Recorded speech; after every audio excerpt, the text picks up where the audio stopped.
Good afternoon, everyone. This is Dwayne Brejek with NASW Michigan. Thank you for joining us for today's webinar. If you can hear me, could you type something into the chat box? All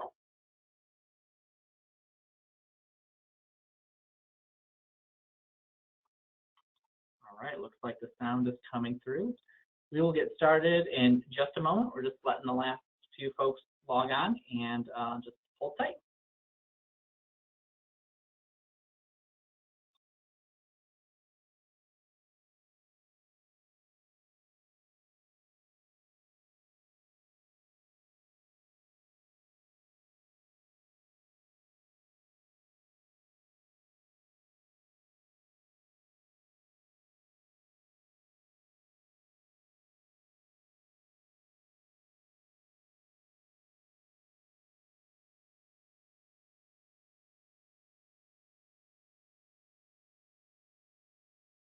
All right. Well, thank you everyone for joining us for our first webinar of 2020 on campaigns and organizing and introduction to the abolition movement. We're super excited to have Danielle Dillard, who's the campaign and advocacy coordinator at the Detroit Justice Center, and Nicholas Buckingham, campaign director for Michigan Liberation, sharing their expertise with us here today. We know we had a little pause on this since last month, so we're so happy that we have such a large group here joining us for today's webinar. Before we get rolling into the content, I just want to give a couple updates for the webinar today. So this is our Lunch and Learn training, which happens the second Tuesday of each month from 12 to 1. We do have our next few dates set. So our February webinar will be on funding your programs, specifically on nonprofit funding. In March, we are going to be doing a session for how to obtain your social work license. It's on not the second Tuesday, so it's on the 24th of March. So if there are any students on the call or folks who supervise limited license folks, this would be a good webinar for you. April's topic is still to be confirmed, but the date is going to be April 14th. And our May topic is going to be understanding kinship care. So registration is open for the February, March, and May dates on the NASW Michigan website already. We do, as always, have a few in-person sessions coming up. We have on the 26th, Healing Emotional and Physical Pain Through Yoga in West Bloomfield, a private practice Region 1 event in Marquette on the 27th, our third annual museum series kickoff with the Charles Wright Museum in Detroit on February 15th. And then I'm very excited to say we're going to be having our first ever social work campaign school, February 21st and 22nd in East Lansing. We're partnering with several of the schools of social work to try to get more social workers elected to office in various positions across the state. So if you have any inclination to run for office or work in politics or do some behind the scenes work, this is a great training for you all, and there are 12 CEs for that training. If you have questions during today's webinar, please feel free to type those into the chat box. We'll have some time at the end today to get those answered. And if you would like continuing education credits for today's session, you will get a post-test email to you 1 hour after the session ends. So at about 2 p.m. today, check your inbox from GoToWebinar. You'll just have a short little post-test to fill out, and then I will email out all of those certificates within 1 month's time. So with that, I'm going to turn it over to Danielle and Nicholas. So let me just do that and turn back on their audio. All right, you two are live. All right, hey everyone. Good afternoon. Thank you everyone for being on the call. We're about to take our faces off and just go straight to the big PowerPoint, but we did want to say hello, what up though, in Detroit fashion. So, okay, let me just. Okay, let me make this full screen.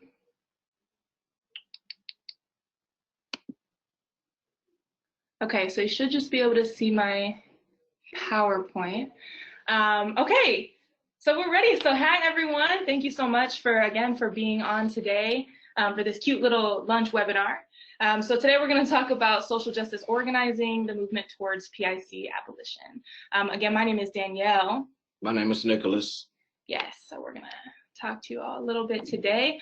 Before we go into, the agenda, what we want to discuss, I do want to tell you a little bit about, who we are, who we work for.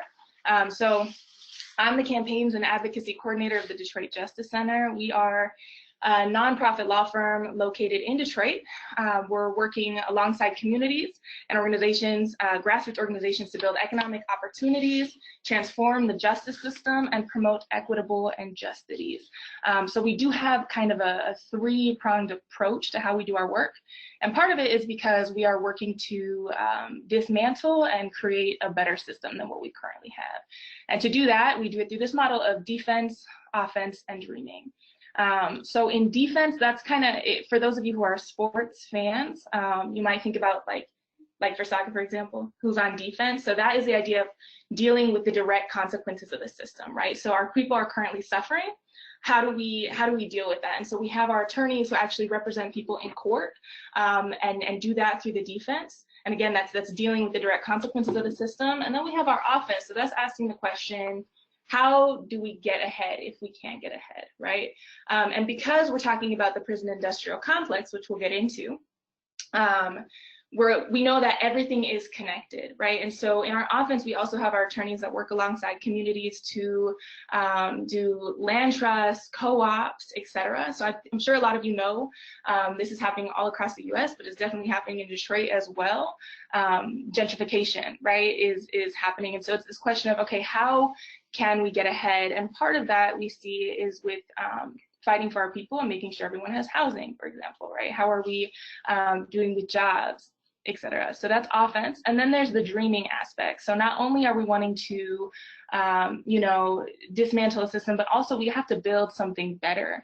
And so that's where our Just Cities Lab lives. And so a lot of that work is researching how to do restorative justice, housing for folks as well. And then there's my work, which is, again, the Campaigns and Advocacy Department. And that kind of sits in all of them, I think you could say, with the different campaigns I have. But today we're going to talk about Abolition, which in many ways sits in dreaming, but there's current campaigns right now that I think could perhaps fall into the other ones as well. So that's a little bit about DJC, and I'm going to hand it over to Nick to talk about Michigan Liberation, and then we'll get started. Yeah, again, good afternoon, everyone. My name is Nicholas Buckingham. I am the statewide campaign director for Michigan Liberation. We are a 501c4 statewide organization that is organizing to end the criminalization of Black families across Michigan. And one of our components is really leaning into leadership development of formerly incarcerated folks. So myself, formerly incarcerated, I spent close to 7 years right here in Michigan Department of Corrections, and I started to organize my last 2 years while incarcerated, and to bring that work home and then go right into the School of Social Work by way of Oakland University in the alumni, but to do this work and to see other formerly incarcerated people to be pushed into their path of power is, the work that I really want to stand on. Some of the work over the past that you can see Michigan Liberation involved in is we did a thing called the Black Mother's Day Bailout, where we raised grassroots money, a little bit over $30,000. We were able to go into many courtrooms and jails across Michigan and bail out a significant amount of mothers for Mother's Day and to reconnect them with their family during that moment. And why do we do this? This is actually a stance off of abolition. From when slavery was taking place, the folks that were freed or escaped slavery would actually use their own money to go and buy their family and friends off of the slave plantation. So today, we don't believe in a bail system, which ultimately destroys poor Black and brown communities. And bail bondsmen are able to make a profit off of our poorness. So we are literally taking our community back. And then I think later down the line, we'll talk a little bit about the campaigns that we're involved in that is centralized around abolition work. Yes. Cool. Thank you, Nick. Mm-hmm. Okay. So an overview about what we're talking about today. So again, today's topic is social justice organizing and the movement towards prison industrial complex abolition. And so I want to be really, clear. So typically when we do these, you know, when we're talking about abolition, we like to do workshops because it's something that really has to be done in community spaces, right? And takes a lot of creativity. But also there's some tough questions that I think we have to struggle with together. So ideally we would have that, but I did think it would be helpful for some of you on the call today to just get an understanding of what we mean when we're talking about it. So this is very much so an introduction to abolition. And if anything, I think it's probably going to raise a lot of questions for you. And so at the end, I have a list of resources that and not only organizations, but people that I think would be really good to do research on, and then, you know, really start having this conversation with yourself, with your friends, other social workers, you know, about some of the things that you heard today and how you feel, how it sits with you.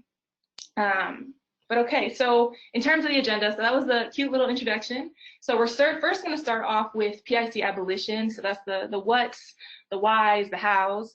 Then we're going to dive into some of our campaign work here on the ground, as well as let you know about a few examples across the US. And then this question of why did we want to do this webinar with y'all? Why talk to social workers? And then some resources. So let us get started. So the PIC, right? That's a common phrase that people say, PIC. That actually stands for the Prison Industrial Complex. And so there's a question of what is that made of, right? And so it's pretty much everything that you're seeing on this screen. So it's capitalism, right? It's money, it's the courts, it's actual cells. On the bottom right, I believe it'd be for you all, we see that's supposed to represent separation. There's ICE, the police, right? And of course, surveillance, because we know there's a huge rise of using surveillance as forms of security. So it's made up of all of that. And a good way I think of understanding it is seeing the prison industrial complex as a net or a web of institutions, organizations, ideas, cultural beliefs that create and maintain oppression through the organization of punishment. And so one of the people who said this really well is there's interviews through Critical Resistance, who's a really good resource, by the way, an organization that's been doing this for a long time. And in one of the interviews, one of the people they were working with said that it is like a web that is set with traps. And all of those traps lead back to a cage, whether that cage be a physical cage or an emotional, a mental one, right? Spiritual cage.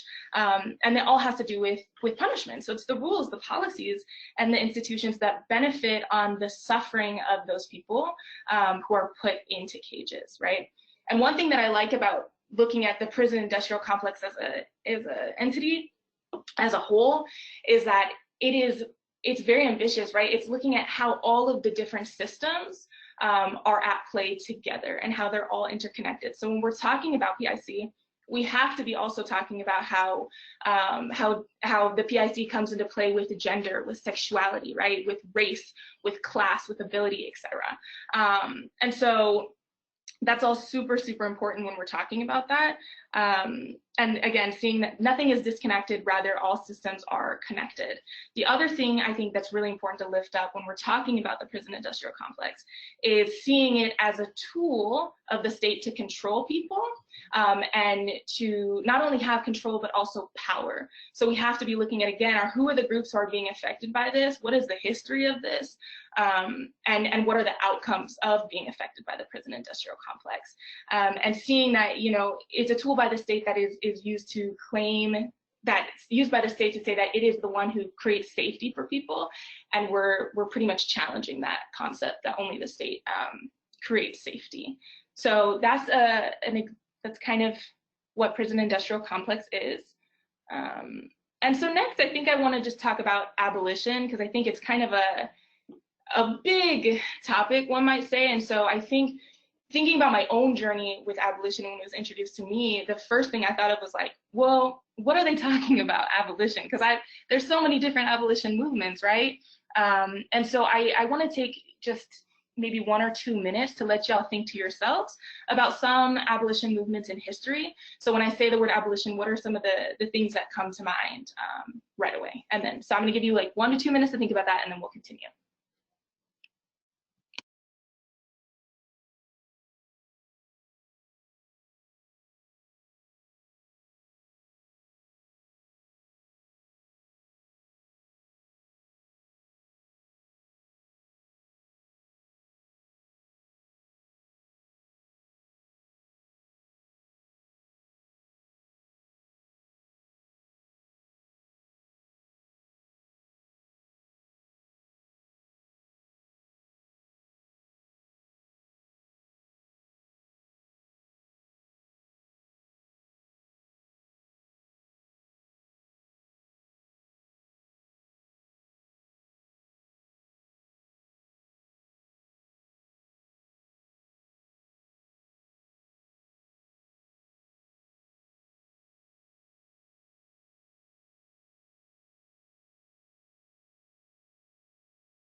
All right, y'all. So I don't know if that was exactly 1 or 2 minutes, but we're going to keep going. So I just wanted you to take a few moments to think about some of the abolition movements.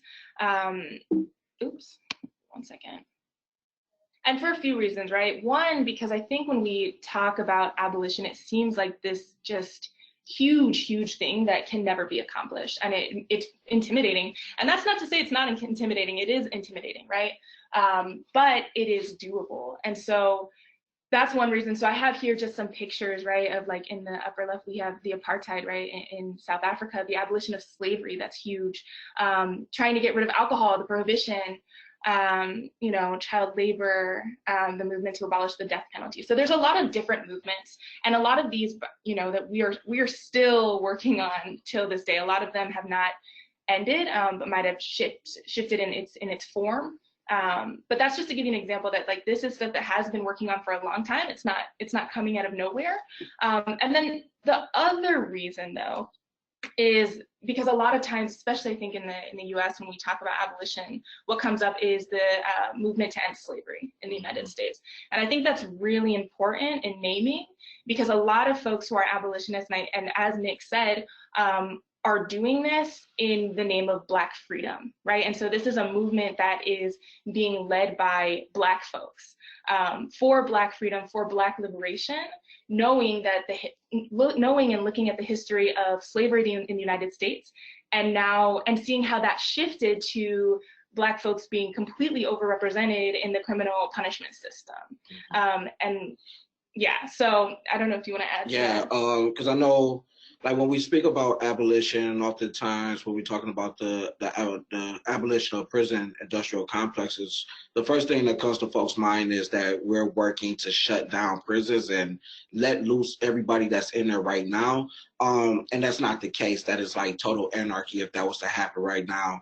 But when you think about abolition and looking at the prison industrial complex as an idea, this idea that has been manifested with us for, you know, centuries, and we're starting to see that this idea of how we incarcerate people today and how they're involved with the prison industrial complex is not working. And ultimately, it's not working on the groups of folks that are under poverty, the groups of folks that are Black and, you know, brown folks. And these are the people that, you know, are really detached from the successes because of this prison industrial complex and how it's so intertwined with other institutions of how somebody could get fed right into prison. I know many of us heard the statement around the school to prison pipeline, and what exactly does that mean? Where there's conversations if that is a child that reaches a third grade readers level, or if that's a child that's growing up below the poverty line and all of the resources that they're stripped from. So we'll talk a little bit more about that. I'm gonna pass it back over to Danielle. And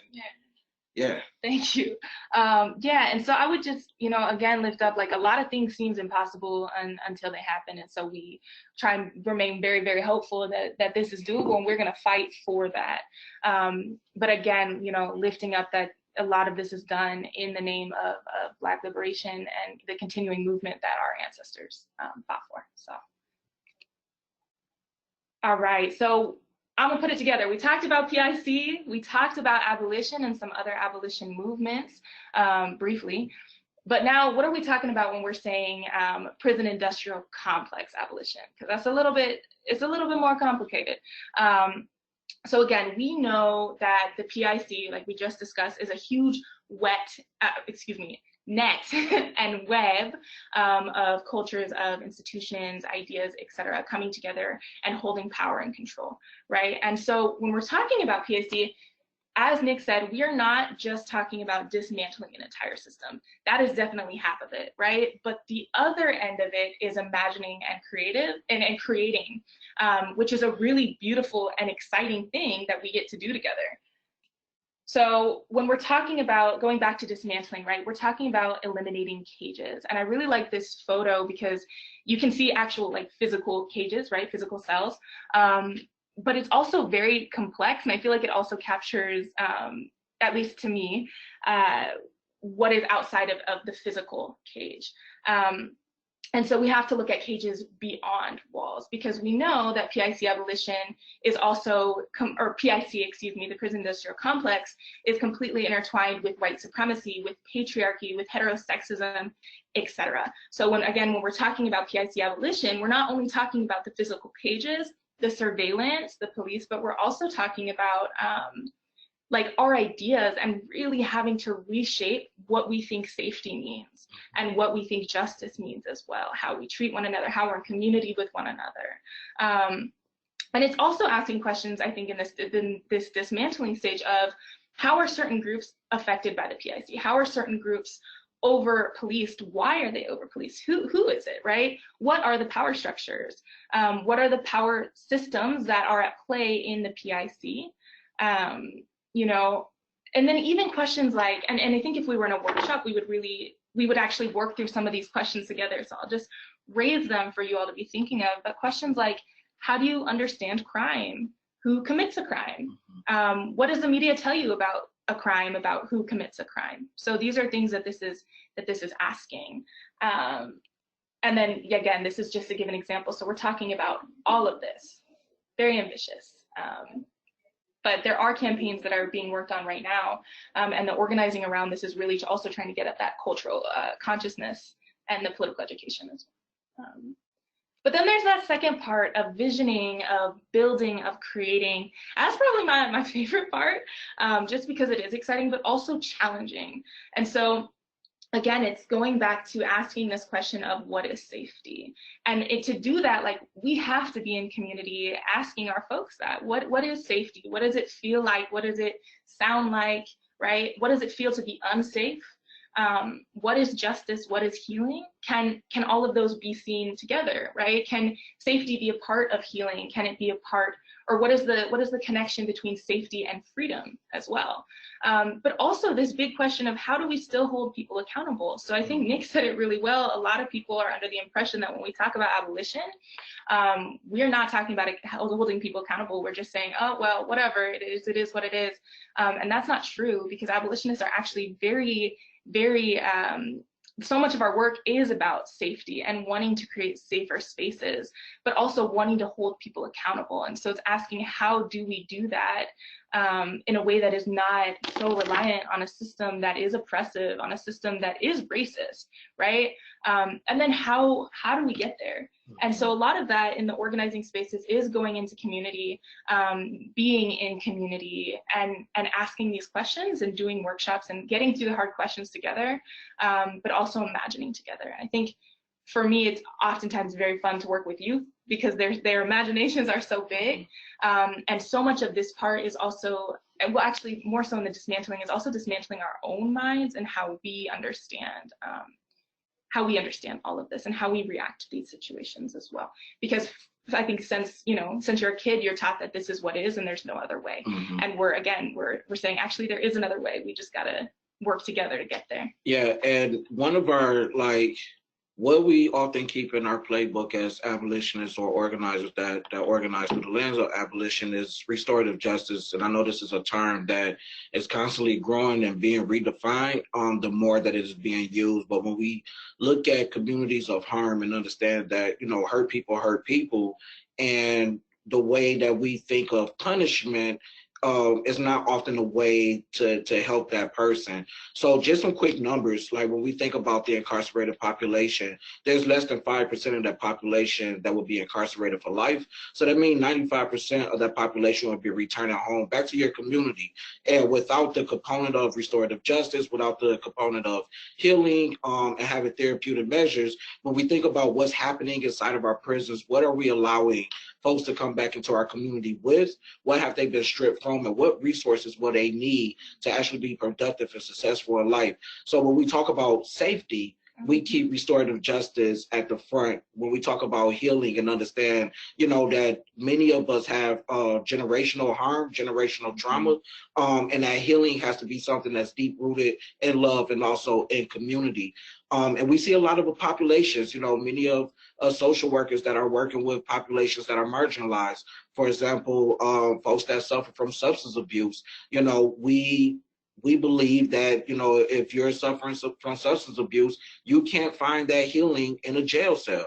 That perpetuates more trauma, and that person has a higher chance of actually coming home from prison or jail and, you know, going right back into the substance that they were using. So we try to keep restorative justice at the forefront, always in our playbook, and redefining safety every single moment that we have an opportunity to. Mm-hmm. Absolutely, absolutely. And I think, like, the only other thing I would add to that, right, is looking and bringing it home, right, bringing it to Detroit and looking at how much Detroit has been, I'll go into this later, but right, we focus so much in Detroit, we invest so much in policing and surveillance.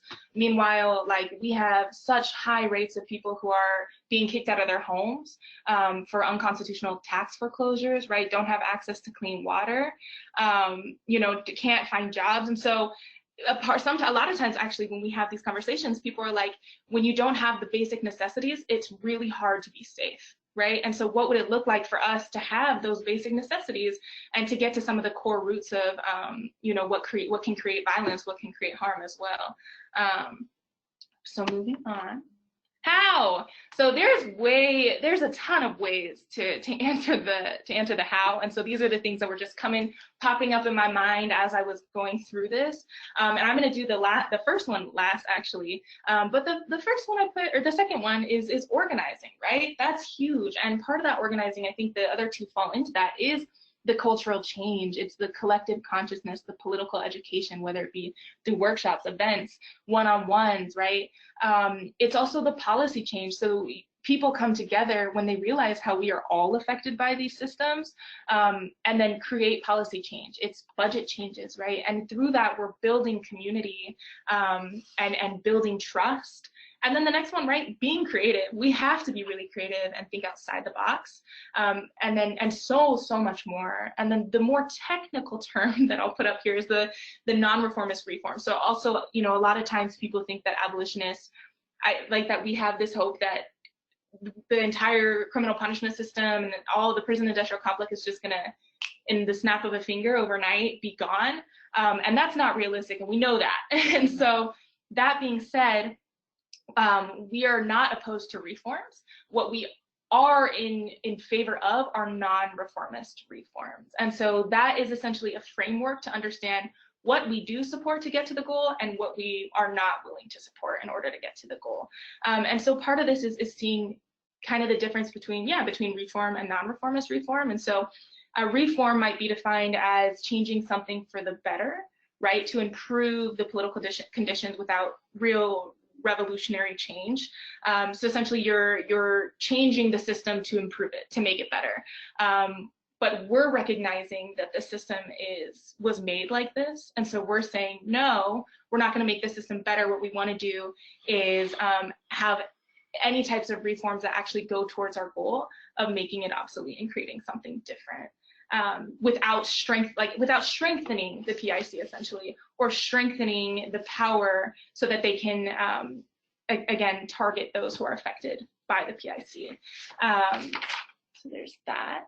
Why PIC abolition? So I think this is really important. So again, it's what I had said a moment ago. So seeing the system for what it is. A lot of times we use the phrase, the system is broken, and abolitionists try and change that, flip it on its head and say, no, actually the system's not broken. It was created it's doing exactly what it was created to do, right? It was created to separate. This idea of safety, of taking a person out of their community and putting them behind walls. And as we'll get into the numbers, you'll see what some of the reason, a lot of the reason that they do that are actually, don't make me feel safer. And also knowing the effect that it has on families, and, coming from the Black community, of course, we experience that at such a high rate. So it's seeing it for what it is. Number two, let's see, is knowing that the PIC creates and it also maintains oppression and inequalities through punishment, violence, power, and control. So we see the prison industrial complex as being racist, as being oppressive, and being more so about power, control, and capitalism than about safety and about holding a person's dignity and a person's worth. And so again, the other one is back to the reform, that the reform oftentimes it reinforces the system without actually getting at the root problems. And so because abolition is this net of different things, it's really trying to look at what are those root problems that are causing this, right? Rather than, and I'll give you a little example. Say you live in a neighborhood that is very well resourced, right? And you're having a lot of break-ins in that neighborhood. A lot of times the responses are, okay, let's put up security cameras. Let's get more security, right? Put up the cameras, surveillance, and then more security, or have a police officer or sheriff kind of roam around the area.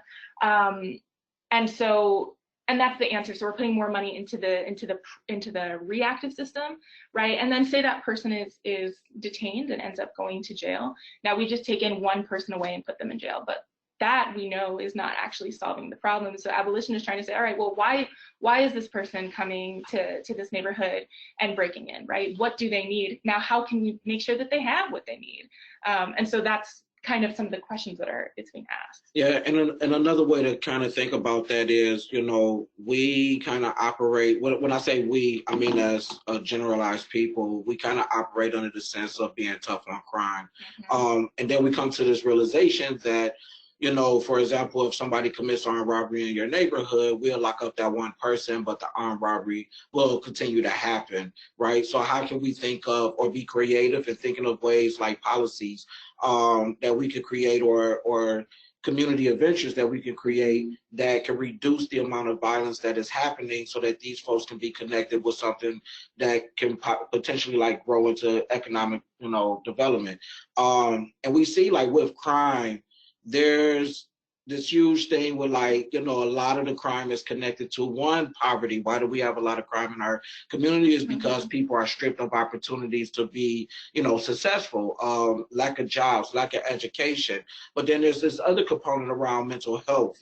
And I think, you know, we're not, when I say we as a country, not doing a good enough job to actually say, we're not handling mental health in the right capacity, and just locking up folks and letting the prison system continuously be built off of the mental illness in this country is wrong.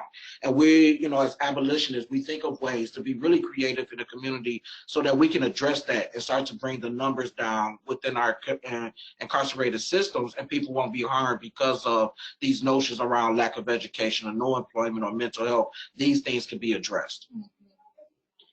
So I want to, again, bring it home to Michigan and look at some of the numbers, because a lot of times, again, when we're thinking about people who are incarcerated or people who are involved, system involved, there's this idea that they're bad people, that they're doing bad things. And again, we are trying to flip that on its head and really look at where harm starts and understand how, like, harm does create more harm while still holding folks accountable. But I think these numbers are really telling. So I'm not sure if you all know this, but Pew Charitable Trust has been in Michigan doing a task force on jail and pretrial incarceration. And part of it was to create a study, to collect information, to create a study on the different counties within Michigan. And what they found was that traffic violations made up half of all criminal cases in 2018. So again, 50% of all criminal cases filed in 2018 were traffic violations. And just to give you an example of what that is, that's driving with a suspended license, driving with an uninsured vehicle or an unregistered vehicle, excuse me, or failure to report an accident. So I think that's really important. And I would say, you know, especially at DJC, that echoes so many of the issues that our clients work with, where it's traffic violations, and you get into this cycle of poverty and being in the system and then can never get out, right, with something as a traffic violation. And I don't know about you all, but for me, having someone behind bars because they were driving on a suspended license does not make me feel safe. And I'm sure did not make their families feel safe.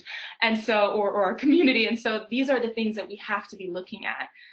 So I just wanted to show you that because I thought that was really helpful. And so Nick also brought up alternatives. I'm going to try and speed it up a little bit. Nick also brought up alternatives. And so that's not all of the work that I hold. So I can't speak about too specific with the programs, but it is really important to be looking at alternatives to the prison industrial to the prison industrial complex. And part of it is like we in community need to be creating that, but I did want to list a few examples for you all to be able to do your own research, because I knew I also was not going to have enough time to just talk about alternatives and restorative justice. But so some that my coworkers are looking into, so at DJC, was the RAPA Institute, the peacemaking courts, for example, in Washtenaw County, and there's some really cool stuff happening also in Seattle. And so some of it is going through the courts. Ideally, as abolitionists, we would want to get that in more into the community, definitely into the community. But those are examples of things that are happening now that are diverting people from the traditional, like, housing you in jail into an alternative program. And a lot of those programs are using restorative justice, which is great. And so we're also trying to push that in the community, because again, we see that trauma is not something that trauma does not just happen when you're like incarcerated or going through the system, but it's also happening beforehand, right? It's happening before, it's happening during, and then it's going to happen again after. And so how are we addressing that as well to people, to both sides, to survivors and also for folks who harm, or who have harmed, I should say. So I think let's stop really quick and answer some questions. And then we're gonna jump around because I know Nick has to leave, and I want to make sure that everything is answered. So let's answer some questions really quickly if there are any. We'll take like 3 minutes. Okay, one of the questions that come through is, in terms of abolition movements, where have you seen successes in Michigan? That's really interesting. That's a really good question. So where have I seen successes? I would say that they're like little successes, and this is part of what we're going to talk about, because a lot of it I think is underway. Like we are in the process of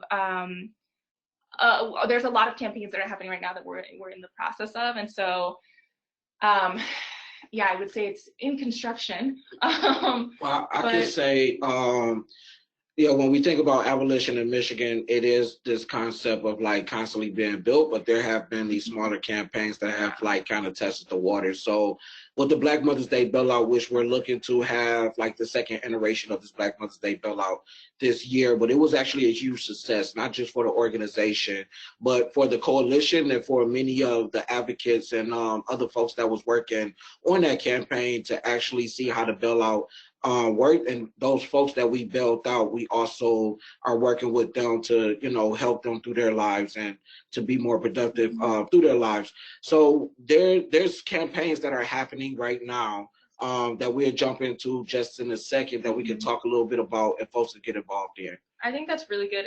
Yeah, I'm glad you brought up the bailout. And I think also like part of the abolition, right, is the cultural change as well. And this is stuff that's been happening actually in Detroit for a long time. But I think I have to think of those as also wins for us and like successes when we're able to have these conversations with folks and get them to question the current system that we're living under. That to me is a really big success. And then I can't go too specific as well, but Nick mentioned that there are little campaigns that I think would be considered non-reformist reforms that could fall under the abolitionist viewpoint. So great. And it sounds like you might be getting to this next question in a minute, so feel free to just move into that if that's the case. But for both of the organizations that you work for, what would you say are the biggest priorities in the short term that you all are working on? Okay. Good question. For Michigan Liberation, I think it's a two-pronged thing. So our biggest priority always is our leadership development of the folks that we're organizing. We have a commitment to organizing formerly incarcerated folks and the families that have been directly impacted by the criminal legal system. And when I say leadership development, we're literally talking about, investing into this person to potentially run for office, to be the director of the organization, to have the leading voice in the community around the issues that really concern them. We have, a saying that comes from a young man out of New York that states those closest to the problem are closest to the solution, but furthest from resources and furthest from resources, and we're looking to connect a lot of those folks to the resources so that they can be as powerful in the community. The second prompt to that question or to that answer is we just wrapped up our statewide agenda that is changing the culture and the language of how we're organizing around the criminal legal system, and how we introduce abolition into many other reformist campaigns. So I think that's kind of a difficult question because we have so many departments at the Detroit Justice Center that I wouldn't say we're prioritizing certain ones necessarily over the others, because we're kind of all working at it in different departments. So, you know, because I mean, not only are we having our excuse me, the attorneys, right, that are in there, but we're also doing the co-ops. And one thing I didn't mention is we're also working on the unconstitutional tax foreclosures. I forgot about that. And that's both on the defensive as well as the offensive side, and the water shutoffs. In the past, you know, we've done work, like we're looking at a few different campaigns for this year. And I think one thing that's coming up that's kind of big is the task force recommendations, to see what are the ones that come out that would be in line with what we're fighting for here. I think that's going to be really big. And that would also...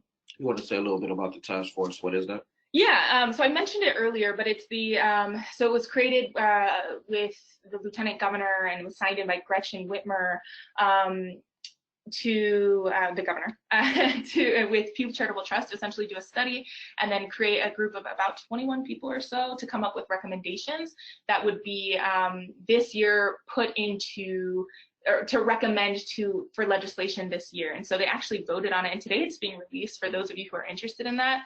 So we're going to be going, so we have worked really hard to get the community out to those, because a lot of times that ends up being spaces that community is not really welcome in, or don't feel welcomed in. And so they were all public, they went across Michigan, so we had people show up.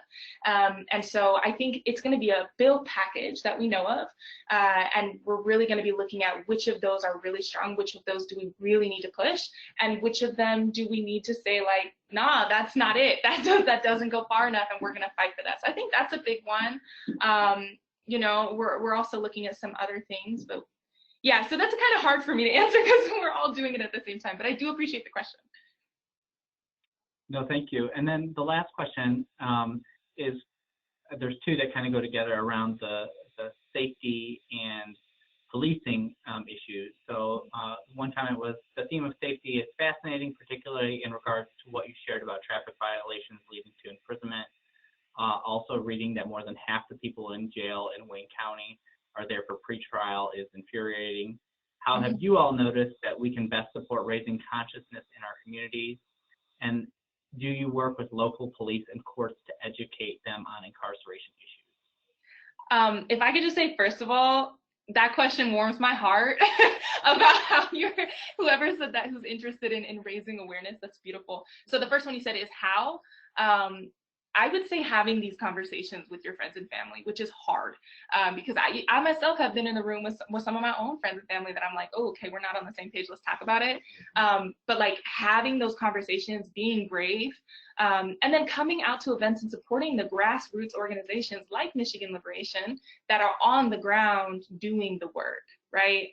That's really important. Like family, we need volunteers. So I would say that. And then in response to your other one, DJC is in that I know of, and my department specifically, we don't do much work with the police. So I think that there's a rule. It's kind of like an ecosystem of organizations, and there's a role for everyone, and that is not a role that we play.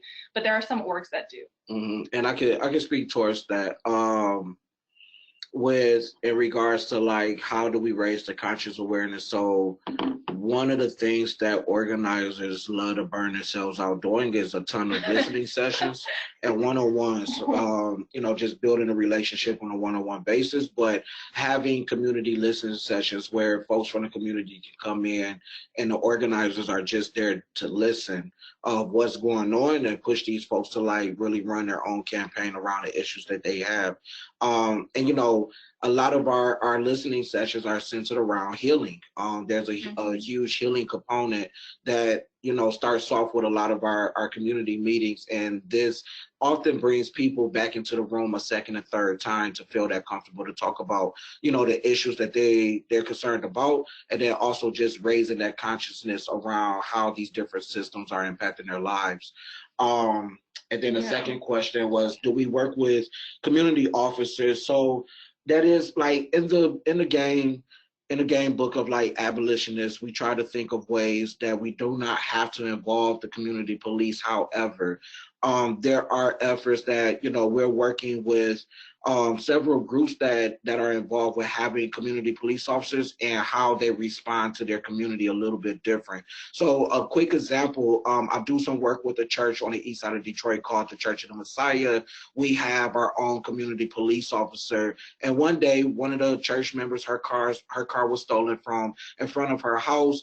That community member ended up calling the church. Some of us had a conversation with her. We called our community officer. We also reached out to some of the other folks that was in the community and was able to retrieve this woman's car back, and which was parked at the church. And the person that actually stole the car confessed to it. And instead of seeing jail bars, we connected him with employment.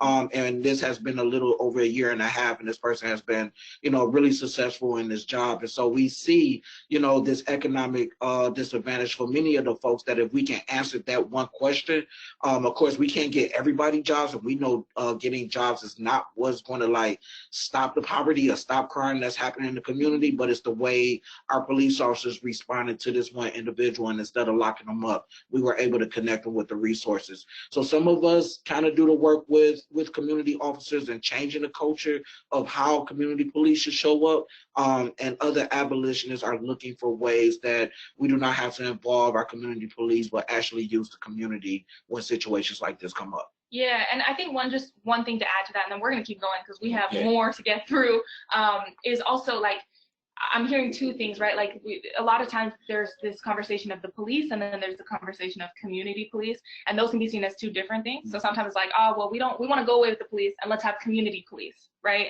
And that's essentially just police from the community. And like on our end, right, on my end, I would say it, like in an abolition standpoint, that wouldn't be the end goal. Especially like, because there's a difference, and there's a quote that I love, and I actually have it on my desk, and it's about the difference between watching your neighbors and seeing your neighbors. And the idea of seeing your neighbors is knowing who they are, right, and getting to know each other and being in community versus watching them. And so I think it's kind of similar when we talk about like community policing and making sure when we're building these new systems or programs that we're not imitating the same thing. Because a lot of times it's like, I have a goal, let's move from police to community police, and then it's just the same exact thing that ends up happening, that is again continuing to perpetuate punishment and harm. And so I just wanted to clarify those two because I think they get interchanged, and so in case people were wondering. But moving on, thank you for your questions, by the way. So I just wanted to bring the numbers home really quick into, let me see. How do I get rid of this? Sorry, I wanted to bring the numbers home to the US, because I think it's important if we're going to be talking about this to get an idea of what the numbers are. So this is from the Prison Policy Initiative, that did a report in 2019, and they pretty much found that 2.3 million people were confined nationwide. And I'm just going to repeat that number. 2.3 million people are confined nationwide. And if you look here, I don't know if this bar is in the way for you all. No, I don't think it is.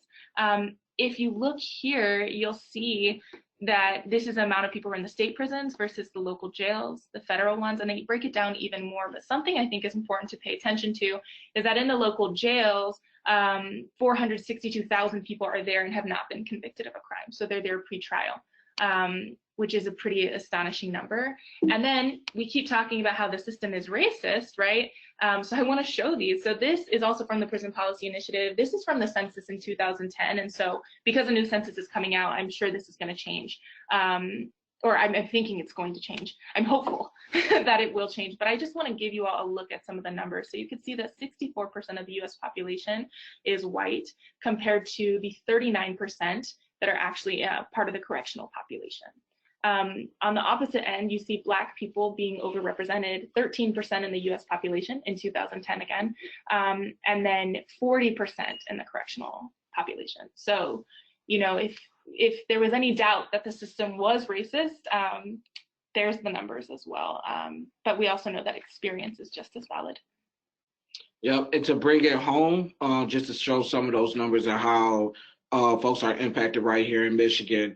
Looking at this chart, is roughly over 250,000 Michigan residents are behind bars or under criminal justice supervision. So that means that, you know, they're on parole, they're on probation, they're on tether monitoring, things like that. But, you know, if we look at that number, 172,000 people that right now in Michigan is on probation. And although, like it says, 40,000 state prisoners over the last 3 years, this number is actually coming down to about 38,000. And this is because of the efforts that people in the community are doing to keep the numbers in our state's prisons and also in our jails, you know, on a decline. And when we think about this number, when we think about this 250,000, I want you to really think about how many of those folks are coming back to the city of Detroit. So it's roughly estimated between 7,000 to 10,000 people are returning home to the city of Detroit every single year. And when we think about a population that has declined from 1 million, you know, over the last few years, we're now looking at roughly about 700,000 people that's living in the city of Detroit. How many of those folks are actually walking, living, and being traumatized because of the felony stigma? How many of these people are being locked away from good employment, from having loans, to having financial aid to return back to school? And just to look over again, when we think about how this breaks down with the racial disparity, the state population is about 14% Black, but makes up 49% of the state's the prisons and jails, while the whites are 77% of the state, but makes up 46% of our population in our prisons and jails. So we're really running out of time. There's quite a bit more. I want to really quickly just give you some of the things that may or may not be on a post test, just so you know. So I'm going to quickly do that and then we'll go back. But these two specifically, really quickly. No Need Jails, it's a campaign that's happening here in Detroit, and they're essentially the county and Rock Ventures are, it's in Wayne County, are looking to build a jail that's costing $533 million. It's going to be a jail complex and it's going to go up right here in Detroit. And so there's abolitionists that are currently fighting that. And again, that's problematic because about 62% of the people currently in Wayne County jails are there pre-trial. But I just wanted to give you that. You all have that fact sheet though that should be handed out to you. The other one I want to go over really quickly, and then I think we're just going to go into the prosecutor's campaign, is why social workers should be involved in this. And this question of like, when we were given this offer, it was like, yeah, let's do this. Why should we reach out to y'all? Why do we think it's important for ourselves too as social workers? And so the first one, is social workers can find themselves in situations that perpetuate the system. And so we know that, right? And so what we're asking is like looking into your own work and seeing what are the ways that you do perpetuate the system or you have in the past, and what are ways that you can change that. The second one, which I hope you feel good about, is that social workers have an enormous amount of creativity and knowledge to help us shift these systems of oppression and violence, the systems that work for communities that have been traditionally marginalized, to enable to be able to put forward healing, safety, and justice. Like, we have that creativity and that knowledge, and we should put it to use. And then the last one is that social workers have worked directly with populations that have been that again have been traditionally oppressed and marginalized, and many of those folks are system involved and in need of trauma-informed care that many social workers have been trained to do. So that's, I wish we could talk more about that, but that's some of the things that came to our mind as to why we think it's so important. And I think being in this space, a lot of social workers are missing from this space, and we want social workers to be involved just like we are as social workers. So I wanted to get that out, but now I want to go to the other stuff that I want to make sure we get in as well, which is campaigns on the ground. It's changed. So, yeah. So yeah, I know one of the questions was like, you know, the efforts in Michigan, if there's been any successes, but there are multiple campaigns that is happening across Michigan. Many of these, you can, if you're on social media, you can actually type some of these in, probably with a hashtag, something will come up. If not, just check out Michigan Liberation at Detroit Justice Center, and one of us will answer back. But we talked a little bit about the No New Jails. There's also a campaign titled Babies Over Billionaires. Of course, Michigan Liberation is doing a prosecutor campaign, which is really changing the culture of our prosecutors' offices across Michigan and also across the country, and to push more on a progressive prosecutor that believes in restorative justice, healing, and reducing the numbers that are being locked away in our prisons and jails. There's campaigns that calls out for corporate accountability. There's also one of my favorite campaigns, a really big one's the Green Light Black Futures campaign, which is led by BYP 100. It is a campaign that is focused on the Green Light Project here in Detroit. There's tons of money that is being poured into this campaign. And when you ask people, are they feeling safe because of the green lights, or what is it that we can do with this money? Many folks said that they do not feel safe because of the green lights, and that they would like to see money that's invested in the Green Light Project invested into other community ventures. So a little bit about the prosecutor agenda, and I'm just going to be real quick because we're like at time. But when we're thinking about how do we change this culture of prosecutors, you all are looking at the platform of our statewide prosecutor agenda. So we're thinking of like reducing incarceration by holding campaigns with these different 6 areas. Also increasing fairness. So this is where like we're taking control of the culture of the prosecutor's office and saying what has been, you know, not working in the past of being tough on crime. We want to think of a better way to deal with safety and also those that would be returning home from the system. And then the third component is divest, invest, where we're looking to take money literally from the state. And instead of incarcerating folks, you know, we want to look to put this money towards ways that can help them bring healing and safety and much more to their lives. Mm-hmm. And if you want more information on that, again, you can go to the Michigan Liberation website, and this is all up there, as well as the BJC one if you want any information. So the last thing I'll leave it with is just some leaders in the movement for you to be able to do your own research on, because I know this probably brought up a lot of questions and there was not enough time for us to sit here and work through it. But people that I want to name are people like Patrice Kohlers, Miriam Kaba, Angela Davis, right, Danielle Surred, Ruthie Gilmore. These are all people who have just been in the movement for a long time and have a lot of expertise. I recommend y'all going to search them up, and then some organizations, and just to say way more than I was able to put on here or name, organizations that have been in the movement: Critical Resistance, the Movement for Black Lives, Black Youth Project 100, BYP, Law for Black Lives, and Southerners on the Ground are just some examples of great organizations that have been doing this for decades now, some of them. And so, yeah, if you have more questions, feel free to reach out to Nick or myself. DJC, Michigan Liberation, thank you so much for having us. And we're done. We want to end at 1 for you all and respect your time. So thank you. Thank you all. Well, thank you both. So I thank you for so much of these resources. I know an hour is impossible to get across all that we need to get involved in this work. But before people leave us for today, I just want to remind folks there are 2 handouts that you can download before you drop today's call. So please make sure you do that. And also, if you're interested in getting involved with this, NASW Michigan has a newly formed criminal justice work group that's going to be working on a lot of these similar issues or same issues. So if you're interested in getting involved in that more thoroughly, please reach out to us. We want to make sure that all of our members who are interested in this sort of movement have the capacity and the resources to be able to do that. And if folks have further questions for Danielle or Nicholas, please feel free to email me, and I'm happy to share their contact information.